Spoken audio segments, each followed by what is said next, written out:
మనోడు ఎప్పుడు 90s 2000 లో చూసుకుంటే మనోడు వందే మాత్రం, జై హో, మన రోజా సినిమాకి మ్యూజిక్ ఇవ్వడము, చావాకి ఇవ్వడము, రామాయణంకి హిట్ ఇచ్చిండు గతంలో. అంటే అన్ని హిట్ అయినాయి కదా. మళ్ళీ దిక్కడనే ఇప్పుడు ఆఫర్లు వస్తలేవంటే నువ్వు అప్గ్రేడ్ అయితలేవు అని చెప్పి ప్రజలు భావిస్తారు. ఏఆర్ రెహమాన్ నీకు ఇక నువ్వు టోపీ పెట్టుకొని ఇస్లాం ని తీసుకొచ్చి ఇస్లాం మ్యూజిక్ కొడతా అంటే ఇప్పుడు నడవదు. ఎందుకంటే బాలీవుడ్ ఇట మారుతుంది, సనాతన ధర్మం వైపు ఏదైతే పయనిస్తుంది అని చెప్పి చెప్పుకోవచ్చు. దానికి బెస్ట్ ఎగ్జాంపుల్ చావా ఏదైతే సినిమా ఉందో అది డివైజ్ అని మాట్లాడతారు ఏఆర్ రెహమాన్. నీకు అసలు తెలుసా చావా గురించి? ఛత్రపతి సంభాజీ మహారాజ్ ఏదైతే టార్చర్ అనుభవించిండో హిందుత్వం కోసం, హిందూ స్వరాజ్ కోసం ఏదైతే మాట్లాడిండో ఆయన, ఆ టార్చర్ ఏదైతే ఉందో ఆ టార్చర్ ని చూపించిండు, హిందువుల కోసం కొట్లాడిన చరిత్ర చూపించిండు. అది ఆల్రెడీ డాక్యుమెంటరీ ఉంది.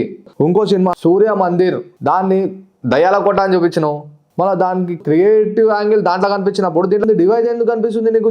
చావాలా? నీకు సిగ్గు శరం ఉన్నప్పుడు నువ్వు రామాయణం అంత మీద మెగా ప్రాజెక్టు నీకు ఇచ్చి పెద్ద హిట్ చేసినావు. అప్పుడు కమ్యూనలిజం నీకు ఎందుకు కనిపించలే? ఇప్పుడు ఎందుకు కనిపిస్తుంది?